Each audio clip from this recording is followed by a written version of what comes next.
Welcome to the second installment in my trilogy of top 10 videos about World War II. In the previous installment, we talked about my favorite games about the Western Front in World War II. Today we talked about the Eastern Front. Today we talk about my favorite games on that extremely fascinating topic, one of the most gamed topics in all of wargaming. So, disclaimers similar to the ones you heard at the beginning of my other video. This is a completely subjective collection of memories, opinions, and ideas, as well as a sign, a symptom, an expression of my personal biography. I haven't played all games on this topic, so there will be glaring omissions and there will be other things that I cannot cover simply because I haven't played all the games. The games that I ended up coming across in my life are a mix of various things. Games that I heard about, games that people recommended, games that I found randomly somewhere, like in a flea market for cheap. Many different sources. So don't be surprised if some games that you like very much and you think absolutely essential will not be here. The reason probably is that either I do not know the game, simply enough, or I know it and I don't like it as much as you do. Now, for our top 10, let's start without further ado from number 10. This is a classic, maybe a little bit of nostalgia is playing here, even though I didn't play the game when it came out. I played much more recently. Still, it's an old game, oldie but goodie, and it is the Russian campaign, possibly the quintessential classic about this conflict by Avalon Hill Games. It's an old game, hey, but not too old. We are the same age. The game was released the year when I was born, so I can't say, oh, this is the decrepit game. I'd say it looks pretty young for its age. Pretty good, yeah. It's preserving well. The Russian campaign, yes, it is dated. Yes, it is dated. Yes, it is pretty abstract, but it is a game with a lot of rewards. It has a large map, actually it's like a double map, covers a large span of land, and does that in a fairly detailed way, so you get a sense of the terrain, you get a sense of the challenges. In particular, you get a sense of the weather, and every game that covers this conflict, unless it's at the tactical level, should take weather into account if it is to cover any significant amount of time. This is a game that has the intent of covering the entire Russian campaign. So you do have clear weather, you have mud, you have winter, you have completely changing gameplay circumstances depending on the season of the year. So it works very well.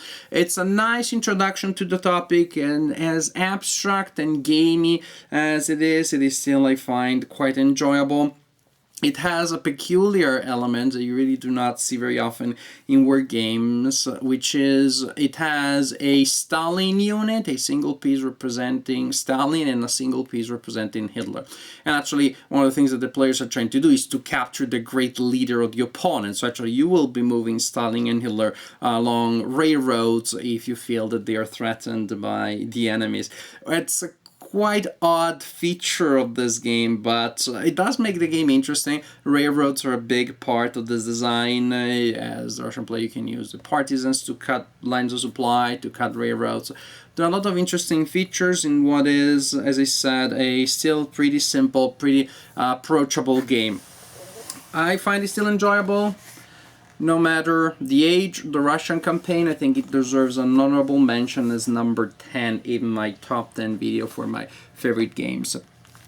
And actually, the game also came out in more recent revised editions. I somehow never felt the desire of playing those. I'm happy with that old edition. I never felt that it really needed much improving.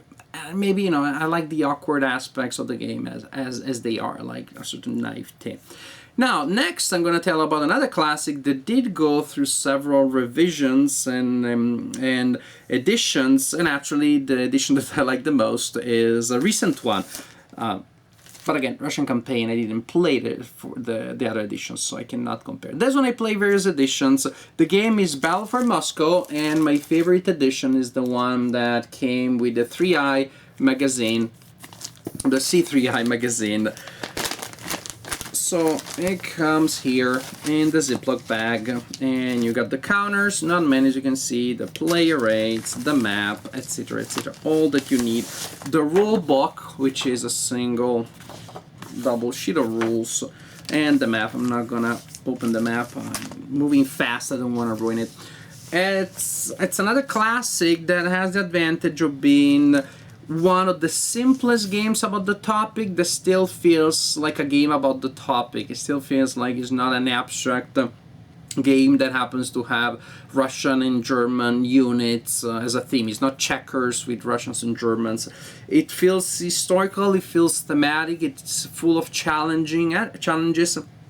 Actually, I used it in a game in a class where I was talking about game design to my students, to introduce them to various types of how you can organize a turn. First, we talked about, for move and fight. And then I showed them different ways of doing it to portray different things. Here you have various movement phases that come together well, presenting challenges and opportunities for both players. It's a small map, and it represents the base, the key, the core element of the conflict. The Germans are pushing towards Moscow, and the Russians don't want them to get there. You have a nice sense of tension, you have a nice struggle there. It is a game that is small, but achieves a lot with what you can do, with a very small number of units, with simple rules, but still nuanced, but still with enough historical detail and flavor. Definitely a classic, definitely a favorite of mine, and that's why it features in this video review. Battle for Moscow, if you're the one wargamer that hasn't tried it yet, give it a try. In any of the versions available, I think some of the older versions are even available now in the public domain for print and play, so you can just make your own copy. There is a version by Victory Point Games, there's this C3I version. Fun, nuanced, definitely rewarding, and very interesting, fun game. Number 8. Number 8 is another very simple game. I guess we were starting simple and then we grow in complexity. Yes, now that I'm looking at the games here, that seems to be like a common thread. And a simple game, but mind you, really good, despite its simplicity, or thanks to its simplicity. Hold Fast, Russia, 1941, 1942. It depicts the opening phases of the Russian campaign. It does that at a level that, as you look at the map, you look at the number of pieces, you think this has to be abstract, this has to be checkers with black and red pieces, with gray and red pieces. It can't be. And yet, again, has been a magic alchemy that happened here. The designer did manage to somehow really boil down all that was essential in the Russian campaign to a very lean, very simple system of rules. I do have the impression that if you remove a single rule, the game falls apart or doesn't feel like a game at all. It feels like an abstract exercise. And yet you have a map with large hexes, you have a map with only a limited number of units going on it, and those units are represented by blocks, so that is fun. That is always fun. I like block games. They allow you to record a lot of information, losses, reinforcements, putting units back together, replacements, etc., etc., and also they allow for fog of war. Now, this is a game where the front is pretty clear. You will have a line of German units pushing against a line of Soviet units, trying to achieve a breakthrough. The Germans trying occasionally to, the Russians trying occasionally to envelope, to close the Germans into a pocket if the Germans overstretch. That is to say, there are games that are about blocks and they have a fog of war because the blocks are only facing the owning player, where the fog of war is really important. Here, in a sense, the German player knows that the Soviet units tend to be very similar. And as you're constantly probing and pushing, sometimes you get a slightly stronger unit, sometimes a slightly weaker unit, but it's not all that crucial. So the fog of war element is not there, which of course also has another beneficial effect at least, which is that the game can be played solitaire with all blocks face up, facing the solitaire player who is playing both sides at the best of his or her possibilities. It's fun, it is simple again, and yet somehow miraculously it has a certain historical feel, a certain historical flavor. Somehow it does happen that the game creates that momentum at the beginning for the German player, and then at some point, without you knowing exactly when that happened, the momentum is lost. The Soviets have received enough replacements and new units, and now their front is not easy to push anymore, and you have the comeback. It's extraordinary that they managed to cover the campaign such a large, at such a high level with such little, with such a small rule book and such a little, small, essential, frugal almost set of rules. Hold fast, Russia, 1941, 1942, with block games that allow you to record all the information, and they're not so much about fog of war here, but the game really is about the simplicity that results in still historically flavorful gameplay, which is something not easy to achieve. Then we get to number 7, which is a game that you saw recently in my video reviews. So when I told you it was a game that I like very much, I meant it because it just jumped into my top 10. And just like the first time I showed it to you, I can't hold it for long or I'm gonna break a bone, I'm gonna dislodge a vertebra or something, because this is a super mega heavy box that comes with 2 insanely large mounted maps. Oh, I put it down. You do not use the entire map every time because actually the game is tactical, as the title says. So each scenario will sort of like carve out part of the large maps for that specific confrontation. But you have an old school tactical that I have no idea why it's called old school. It feels very fresh, it feels very modern. It feels, if you will, almost like a variant of a very popular game. Who knows, maybe we'll talk about that at a game more later today. That again being Conflict of Heroes. It feels almost like a variant of Conflict of Heroes, and by saying this I do not want to denigrate old school tactical, I do not want to reduce its originality. I think it achieves what it's trying to achieve, which is a nuanced, fun, engaging, cinematic action set on the Eastern Front at the tactical level. An action that includes many different angles to it, that includes special effects, so to speak, with artillery strikes, with cards that create events that are unpredictable. A tactical experience that valorizes combined arms, so you have different weapons, very different units, from vehicles, infantry, everybody is there. But it's also a game that is scalable in terms of complexity, because you start with scenarios that only include infantry, then you add some transports, then you have some artillery, then you got the vehicles, the armor, the manned weapons. Those are pretty complex. That should be the last thing that you will want to learn. But as I said, at the end everything comes well together in an action which is intense, fun, frantic, and it leaves a lot of options to the players. This is a game that is very flexible, because you have points, action points that you can spend in different ways. I always like that when it comes to the tactical level. In a sense, it may even feel artificial, maybe, to an extent, but it doesn't to me. Maybe because then the action that comes out of that is so frantic and so exciting that I don't really care what those action points represent exactly. But then I can also see how you could conceptualize those action points as mirroring different situations in the chain of command, confusion in the battlefield. That's why some units may have a burst of activity and then nothing for who knows how long, and so on and so forth. Old school tactical, a ton of scenarios, beautiful components, production values through the roof. Definitely an excellent game, and number 7 in my top 10 of my favorite games about World War II and about the Eastern Front in particular. Okay, I mentioned Conflict of Heroes. Why not talk about that as number 6, Conflict of Heroes? Yes, I put it close to Old School Tactical because the similarities are there. Most of the things that I said about Old School Tactical, you can apply them here. Beautiful components, large game pieces, rules that are scalable in terms of complexity, that can start simple, that can get very complex, a lot of different units, a lot of different capabilities that these units have, and each comes with its own little procedure, which of course means an increase in the complexity of the experience, or the learning experience and playing experience, but yet everything comes together nicely once you devote some attention to it.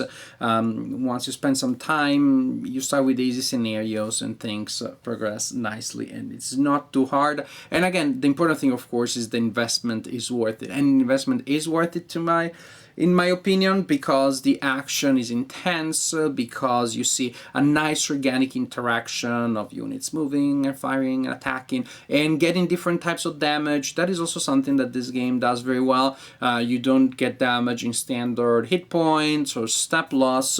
Your units experience different things. That adds new events and new challenges as the game progresses, and units as they get damaged find themselves in different types of sticky situations.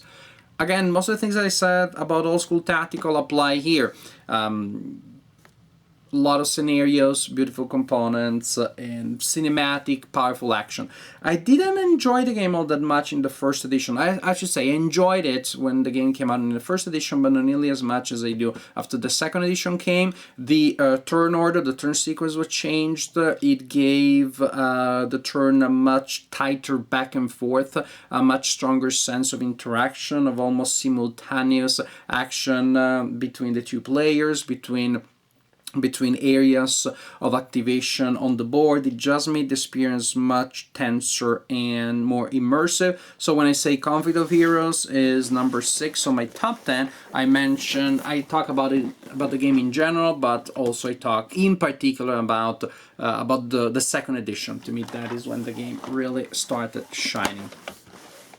Now, number 5 of my favorite games about the Eastern Front in World War II, Storm over Stalingrad. I reviewed it recently because I realized recently that I haven't reviewed it yet, and it's a very good game. It's an area impulse game in the same vein as Storm over Arnhem, Storm over many other locations. There is an entire line of games whose title starts with Storm Over, and they all fall within the parameters, the general idea, philosophy that you have here, which is Area Impulse. It's a system where you activate an area and then you activate units within that area. It's also interesting, I don't see there isn't a map in the back where I can show you that the map is divided not in axes but in areas which may be of variable shape and size, which makes it interesting, makes the connections among possible areas very interesting, and it abstracts a lot of terrain in a very manageable way. Instead of having to worry I need to move 10 axes, but that axe side has a certain rule and I need to use it in a certain way, etc, etc. Here the designer can simply manipulate the map and make two areas not adjacent to force you to go through certain steps that procedurally would take quite a while on the next encounter map. But these are advantages of all Area Impulse games. Actually, since we're talking about the system, the general idea, which is implemented very well here, mind you, also in this system you activate an area and you activate units within that area, and units usually get to move and or attack, and then they become spent after their action. Also, a consequence of combats may be that a unit becomes spent. So it's a perfect system to create a situation where you have a certain attrition element, so that combat does not necessarily result into physical losses, but you have a sense of disruption, of supplies being lost, of chaos in the chain of command, and it perfectly works here. where you have a fairly linear map with a line of German units that are pushing against the Soviet defenders of Stalingrad. Incidentally, this is a battle that historically is of enormous fascination, but it is also one that is not easy to capture in manageable form. There are some monster games out there, which I did not play, that are about this. It's just a hard battle because of the messiness, because of the city that slowly turns from a battlefield into a bunch of rubble that in turn becomes a chaotic system of blockades, traps, etc., etc., etc. The storm over system works very well here. You have the sense of tension. You have the Germans pushing against the river. Physically on the map, they never look very far, but still precisely as it should be, because of the area impulse system and the possibility of exhausting enemy units. The Soviet have many opportunities to slow the Germans, to wear them down slowly, gradually, painfully. It is also a card-assisted game, not driven, meaning you have card effects that can be brought into play and that are very important, and it also brings a lot of flavor to the game. And it works very well because the basic system is indeed as basic, as bare bone as a game can go, but then you have all of those other game effects that come from the cards, one-time things. You do not need to worry about snipers. Learn a special rule about how sniper units work. There is a card that implements that effect, and so on and so forth for many other elements in the game. So you have a lot of historical flavor coming from the card. You have a very tight, straightforward system when it comes to moving, attacking, and dealing with disorganization and the inability of units to advance further. So you have a really nice balance here between procedural simplicity and historical flavor. Storm over Stalingrad, to me, is a modern classic, one that has been very popular, very, very well received, and I think it deserves that popularity. Number 4, not one of the modern classics according to many people. I mean, this is a game that where gamers have played and enjoyed. It's not one of those games that you hear people talking about. With the exception of this video, I'm going to tell about this game that I like very much. It is the Caucasus Campaign, the Russo-German War, July-November 1942. By Mark Simonich. If you watch my other video, the one about the Western Front, you know that some of these designs are there. I like the man. What can I say? I like his work. I like his work because it is detailed, but not obsessive. Even though if somebody only plays light war games, reading a rule book by Simonich and seeing all of the special cases and exceptions that he takes into account, one may feel a little overwhelmed at first, but there are several things that one should take into account. First, I find Simonich's rule books to be particularly clear, dense, full of information, but logically organized. Another thing is that many of his concepts carry over from a game to another, so once you pass the first hill, all the other ones are much easier to climb because you can rely on some knowledge that you formed in other games by him. And in the Caucasus Campaign, you see all of these traits. You see rules that are detailed and complex, yes, but that somehow make sense, somehow do not feel fiddly, do not feel gratuitous. There's a lot of detail, but you do get the sense that that it makes sense that this or that detail is there. It enriches the game experience. It translates into interesting gameplay, situations, challenges, etc., etc. For example, there are rules about the weather, which is very important here. From July to November, the weather changes drastically on the map. You have rules about railroads that can be built. You have throughout the game. You have rules about units that enter and leave the board. All sorts of small rules, all sorts of small details, and yet they all contribute to the design. you know in advance, actually, when you look at the turn track and it tells you all of the special events that will happen, you learn, you know in advance, in a sense, the general script, and that usually is a flaw in games for me. It's something that detracts from my experience. Here, magically, somehow it doesn't bother me at all. Somehow I know in advance the challenges that we'll have to face. I guess that what I like is that around those fixed points, there are still so many ways of going about things, of trying to push your objectives, trying to block the opponent, surround the opponent, so on and so forth, that those elements of the scripts do not hinder my enjoyment of the game. If anything, somehow magically, mysteriously increase my my enjoyment of the game. And the map is also very interesting. Well, to start with, the topic is clearly not one of the most games, and right there already there are reasons for interest for me. But look at the map. The map is very interesting, just spatially, geographically, because you have this area here, which is overall easy to travel, but not so easy to get supplies. Then you get to the desert area, which is extremely tough to deal with, to negotiate. And then you have an area here with mountains. It's difficult to move through. There are all sorts of rules, which again, they may feel fiddly when you read the rule book, but when you realize the kind of puzzles that they create during the action, they really make sense. So you really have, in a sense, certain maps. You have a part of several maps into one. You have a part of the board where you can move around. You have that Eastern Front sense of maneuver, great movements of troops as they try to surround the enemies, to cut their retreat, and so on and so forth. Then you have possibly German units that maybe try to push along this coast, and here it gets more war of attrition, World War I type of feel. It is about painful push. In certain cases, the Germans may try to actually move through some of these passes, difficult, complicated, and long.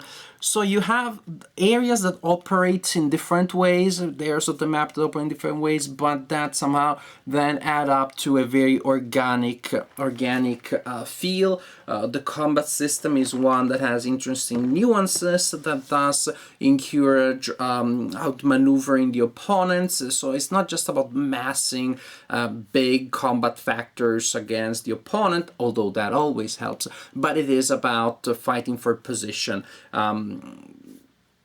I love it. I just love this game very much. I think it does an excellent job of presenting you with tough and interesting, exciting challenges, and it deserves position number 4 in my top 10 games about the Eastern Front. I don't know, maybe even number 3. If I were to film this video review tomorrow, maybe I will switch 3 and 4. It's tough. That's why I don't make these videos so often, because there's such grueling decisions to be made. And no matter what I do after I make the video, I regret and I say, no, I should have done this or that thing. I should change, move things around, etc. Number 3 or 4, if tomorrow I wake up and I decide to switch things around. I wonder if editing, that probably won't work. Number 3, come on, it deserves a bronze medal. The game that gets the bronze medal in this top 10 is A Victory Denied, published by MMP Games. It is about Crisis at Smolensk in July-September 1941. It is a game that is often mentioned in discussions about introductory war games. And I myself, I've recommended it many times, even though I'm not entirely sure it is an introductory war game. What am I saying here? The point is, an introductory war game can be an extremely simple war game like Battle for Moscow, with like 2 or 3 pages of rules, and yet a lot of interesting challenges, but a small map, small number of units, etc., etc. This is not one such game. It's not introductory in that sense, because it has a large map, a considerable number of units, a considerable number of procedures, and yet somehow to me this is a perfect introduction to wargaming for experienced players. So yes, if I were to introduce a 10-11-year-old to wargaming, or somebody who is a casual, gamer or not a gamer at all to wargaming, then I would start from things like Battle for Moscow, even simpler games. But if somebody has played a game by Stefan Feld, well, they have the stamina, they have the mental capability to play a Victory Denied. That is to say, it is a perfect introduction to war games in the sense that it shows what is beautiful about wargaming. Other games may teach you about the procedures, the concepts, on control, etc., etc. But here you do get exposed to a lot of procedures, and you have a strong sense of history, and you have a strong sense of a variety of factors that come together in an amazing way. This chaos that seems to threaten the battlefield, the area that is covered by the map, the chaos that seems to come from all directions. There are various factors that influence who comes on the map and from where and when. And you have complexity, and you have something like very much a system of command, and so you have some headquarters that send orders out, and you have for infantry, whereas armor has its own rules of command. It is more independent. So you have terrain, which is interesting. You have a large river that needs to be negotiated at the very beginning. The German player pushing towards Moscow has to make a decision whether to try to cross the river or to drive around it. That will change the dynamic of the game entirely. Almost generates different games. So it does require more commitment than most introductory war games, but the result is you are really playing a war game. You're playing a war game which is complex, multi-layered, nuanced, full of decisions, full of tough and tense moments, but one that is still approachable, one that is still digestible. It doesn't hurt either that this game is based on one of my favorite mechanics of all time, which is pull cheats. There are activation cheats that go into a cup, and actually there are certain decisions here, level decision. Players can decide which ones they're going to commit to the cup, which ones are going to be activated this turn. They just do not know the order in which the units will activate. To me, that is always fun. Perfectly elegant and simple way of capturing fog of war and the unpredictable factors of conflict.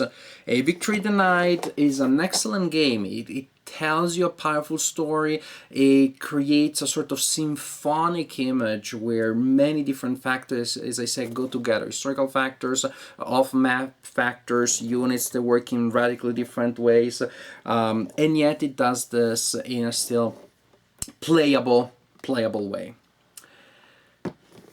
Number 2, silver medal goes to a tactical game. Well, we haven't seen a tactical game in a while, pretty much since Awakening the Bear and Old School Tactical.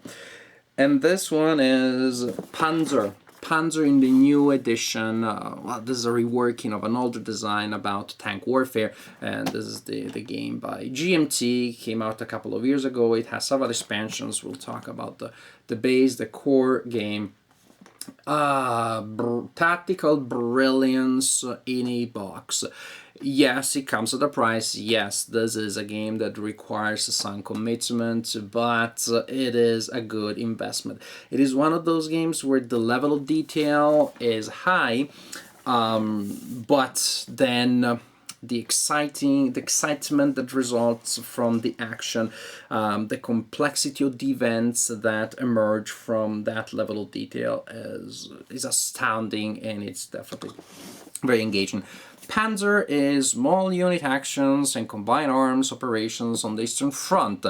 So yes, you also have infantry and other types of arms, but really it is about the tanks, it is about the vehicles. And there's just been so much work that has been done here in abstracting the various combat factors and movement and capabilities of each vehicle, giving you a table full of delicious historical detail about these tanks and what they can do in what circumstance, in what situation, etc., etc. So yes, every time that you fire a shot, you have to go and cross-reference through several tables, but that allows you to take into account well, the strength and the various elements that depend on the firing unit, the angle at which the hit reaches the tank or the opponent, because tanks are not armored in the same way in all directions. Some sides have thicker armor than others,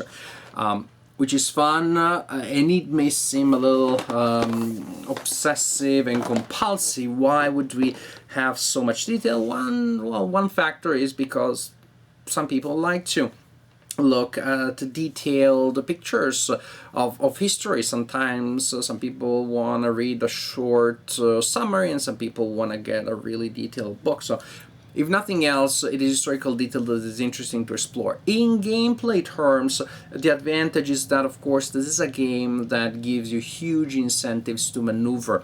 You may have certain tanks that are not nearly as powerful as those of the opponent. If they are just shooting at the opponent and hitting the front of the opponent, they can stay there all day, just as if they were throwing popcorn at the opponent. So then you need to combine several of these other tanks to gain position, to combine shots, to go and attack the opponent from different directions. So it really is what tank warfare at the tactical level should be. Should be, in fact, about obsessing about the angle at which the opponent is looking at you, the angle at which you are potentially attacking them.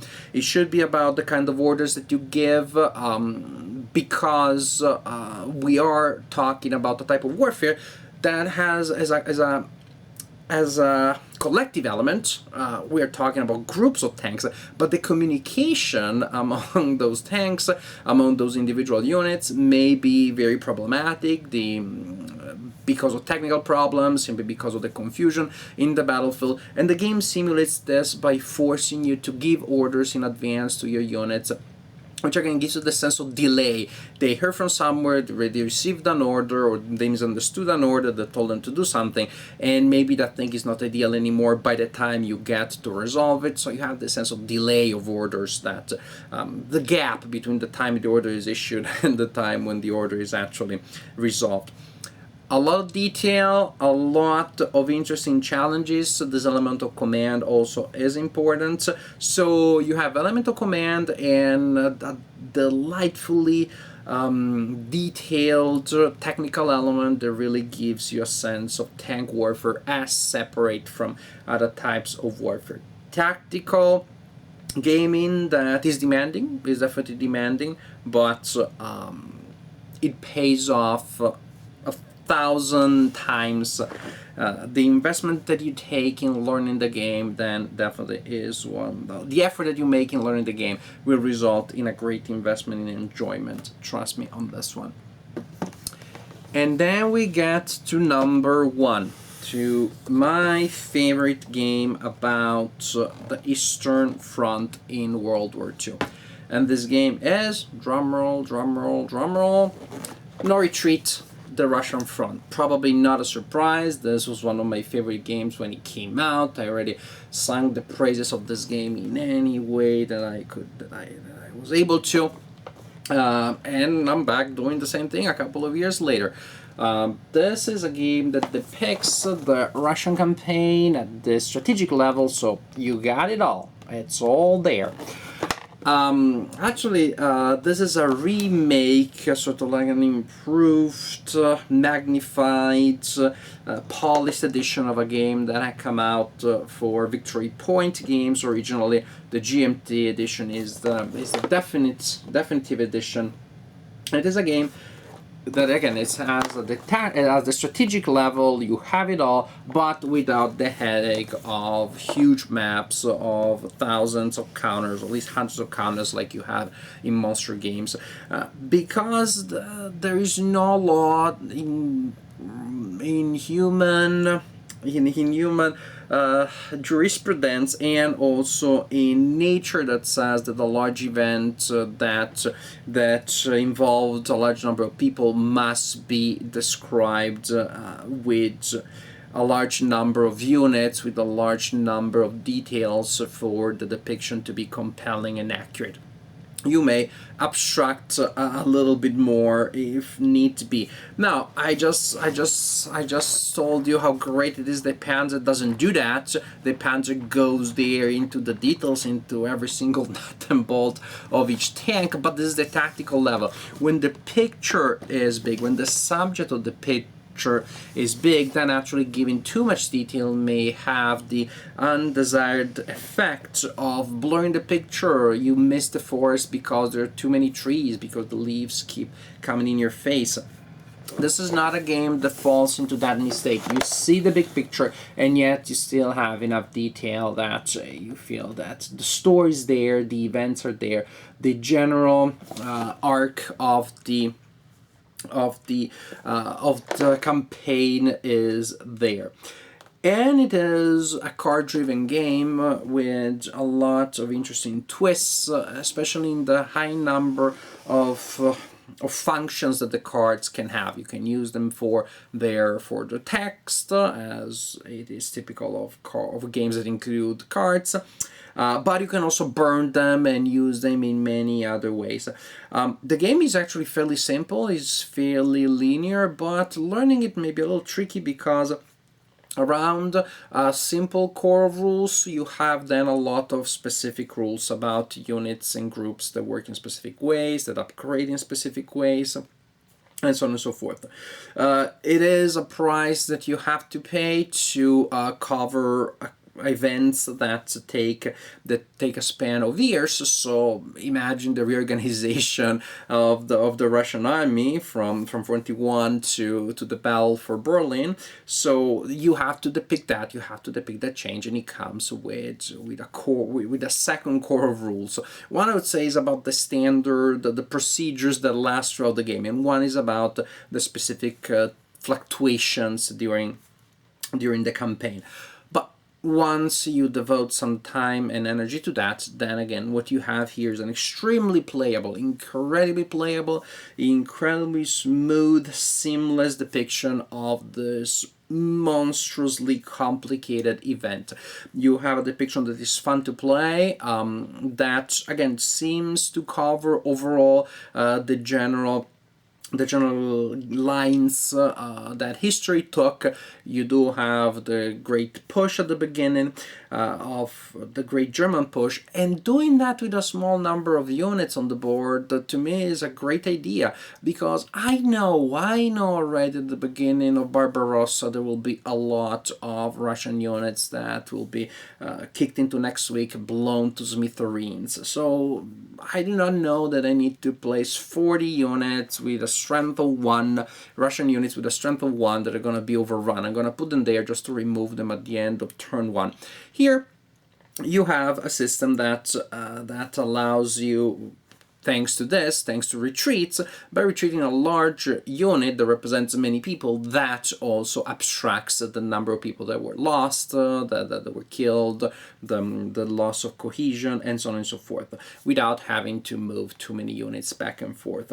The no retreat title also seems to be a nod to one of the specific elements of combat, which is combat really emphasizes maneuver, really emphasizes forcing the opponents to retreat and cutting the retreat lines. It's kind of hard to inflict significant damage when you're just punching and just doing jab reverse against the opponent without worrying about anything that happens in the regard of the opponent. The opponent will just move back. So it is about enveloping the opponent, it's about placing units in the correct position, performing maneuvers, etc., etc. So in a similar way to what you have to the Caucasus campaign and A Victory Denied, position matters. Actually, Panzer also does that. Position matter, maneuvers matter, and you have this at the strategic level, where the temptation, I guess, for game designers is again to make it all about numbers. Not so much here.